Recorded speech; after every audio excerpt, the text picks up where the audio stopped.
بسم الله والصلاة والسلام على رسول الله. مرحبا بكم في فيديو جديد، ان شاء الله تكونوا كامل بخير.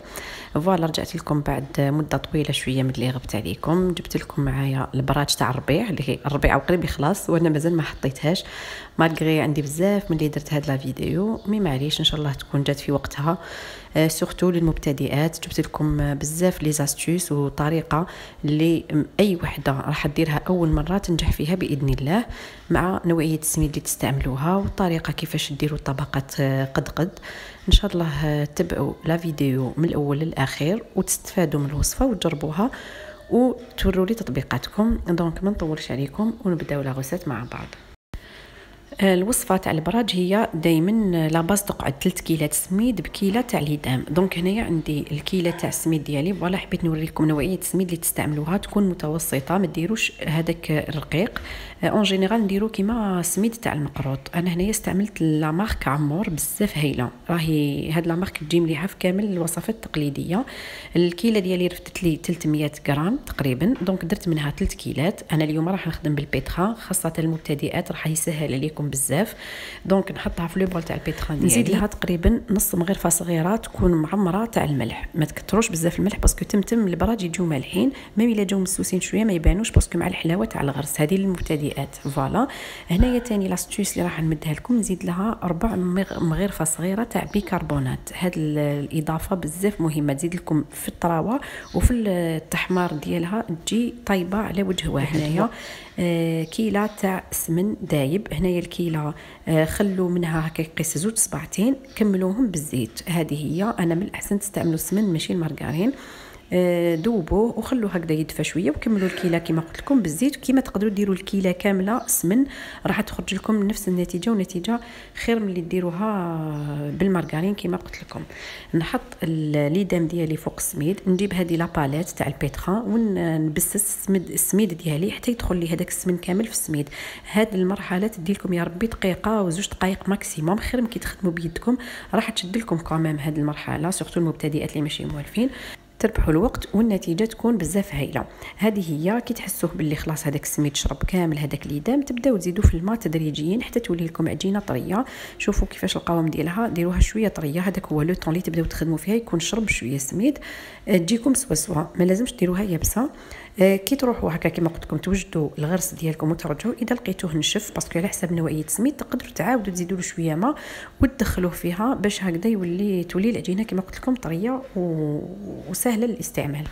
والغرس فوالا هنايا انايا نشد الغرس نعجنو مليح ونزيد له الماء تدريجيا باش يولي لي طري مع شويه زيت تان. الغرس تاع البراج انايا ما نكهو بحتى حاجه، ني قرفه ني جلجله ني حتى حاجه، وهذه تقعد اذواق. دونك فوالا نوجد الغرس ديالي وهنايا نبدا نشكل في البراج ديالي. نجيب ان فيلم اليمونتير من الاحسن، نجيب شويه سميد هكذاك ناشف نفرغه فوق هذاك لو بلون دو طرافاي. يا ربي قيس 2 مغارف كبار تاع السميد، هذه المرحله يعني اختياريه، انا نحبها باش يجيني الوجه تاع البراج هكذا شويه فيه حروشيه. هذه هي وتساعد باش ما تلصق لكمش هذيك لاباط ديالكم في البلون دو طرافاي. نبدا نحل لاباط ديالي، انا يعني نخدمها على شكل كاري ما نخدمهاش على شكل دويره، تجيني هكذا خير باش ما يجونيش بزاف لي شوت.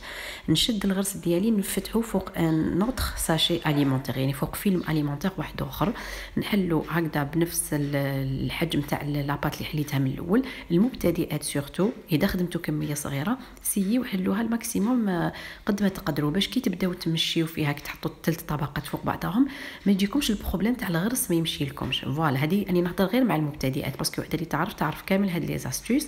نزيد نشد العجينه الثانيه نحلها فوق ان فيلم اليمونتير واحد اخر بنفس الحجم هكذا، ونجيب نحطها كيما راهي هكذا هذاك الفيلم اليمونتير فوق الغرس ديريكتومون.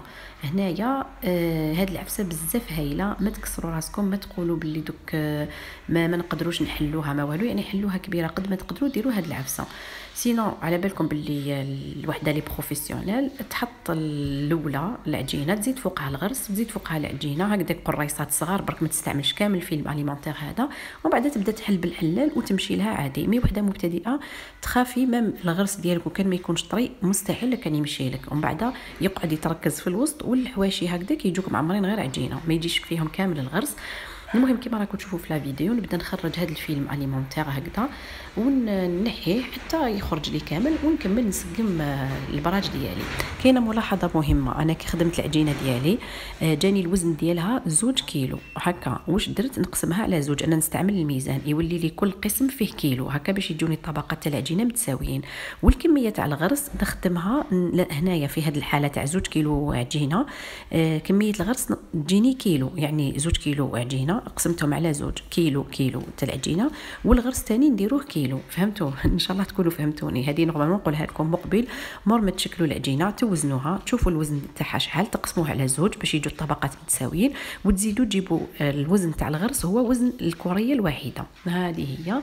دونك فوالا هكذا بعد ما حطيت الطبقات فوق بعضهم نبدا نسقم فيهم، نغلق الحواف ولا كيفاش يقولوا، نغلق على الغرس ديالي ما نخليهش يبان. شوفوا باغ اكزومبل هنايا كيفاش العجينه دنات لي شويه هكذا، رفدت هذاك الشويه اللي زايد من الهيكه حطيته وغطيت به الغرس من هذه الجهه. هذه هي، على بالي بلي راكم تفهموا كلش. هذا ما كان. دونك هنايا بيان سور تكون شويه خشينه، نزيد نكمل نحلها شويه بالحلال، نروح من الوسط للبرا، من الوسط للبرا هكذا في الجهه الفوقانيه والتحتانيه باش نضمن بلي الغرس ديالي ماهوش حيتركز لي غير في الوسط ويمشي لي في كامل الانحاء. هذه هي. دونك من الفوق ثاني نزيد شويه تاع سميد هذا كيما درت من التحت. قلت لكم هذه اختياريه، مي انا نحب هذه المرحله بزاف. دونك هنايا اذا كانت العجينه تاعكم طريه تقدروا تحطوا فيلم اليمونتير فوقها وتكملوا تحلوها بالعقل. هذا مكان وتكون البراج ديالنا واجده. المبتدئات ديروا في بالكم باللي قد ما تبان لكم خشينه خلوها، باسكو تقولوا لا لسنا نزيد نرققها بعد تجيكم رقيقه بزاف. هادو العفايس كاع يعني باغ اكسبيريونس تتعلموهم. دونك هنايا جبت باش نقطع البراج ديالي، جبت شريط الطول العرض ديالو 5 سنتيمتر، نقطع الاشرطه ديالي 5 سنتيمتر وزدت درت هكذا معين كيف الاضلاع ديالو تاع 5 سنتيمتر هكذا. ما تكسروش كامل راسكم، ما عندكمش المول ديروا غير بابي هكذا، ومن الاحسن ديروه باش يجيكم متساوي، الحبات متساويين. مام اللي عندها اكسبيريونس وتعرف من الاحسن دير هكذا خير باش الحبات كاع يجوا سوا. وتاني واش راح نقول فوالا 5 سنتيمتر هي سوا ما تجيكم كبيره ما تجيكم صغيره، تجيكم متوسطه. واللي يحبوا الحبه كبيره ديروها 6 سنتيمتر، ماشي قل من 5 وماشي اكثر من 6. هذه هي. نحط الحبات ديالي كامل دو كوتي في سنيوه ولا ماشي يشقاش تفرشوا يعني سنيوه بالفيلم اليمونتير ولا باسكو ما تلصق ما والو. تقدروا هنايا تريحوها البراج ديالكم وقت ما حبيتوا طيبوها تقدروا مام تبيتوها ما يصرى لها والو. مي انا اون جينيرال نطيبها ديريكتومون.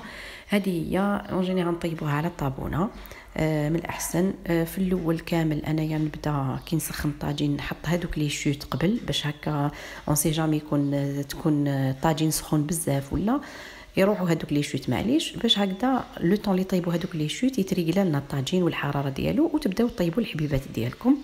من ناحيه الطياب ننصحكم ما تبداوش تقلبوها تمتم حتى يجوز شويه وقت تحسوا باللي طابت الجهه الاولى، يعني ما طابتش 100% بصح تخلوها شويه يدخل لها الطياب، ماشي تمتم تبداو تحركوا فيها من جهه باش ما تفسدوا لهاش الشكل، ومن جهه ثانيه هذا هو الطياب تاع الحاجات هكا تاع العجين كيما الكسره كيما فوالا هادو التقليديين.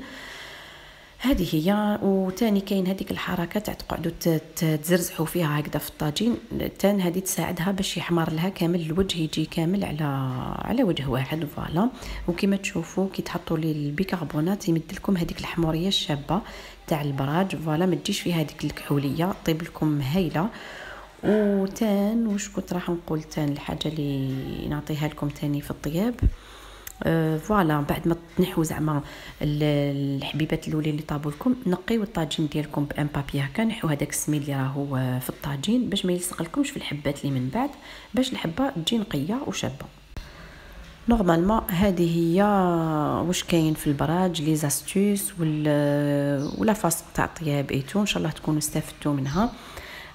كما قلت لكم هذا الشكل كي تخبزوها على شكل كاري بزاف هايله، خير ما ديروها دويره ما يجوش فيها بزاف لي شوت فوالا.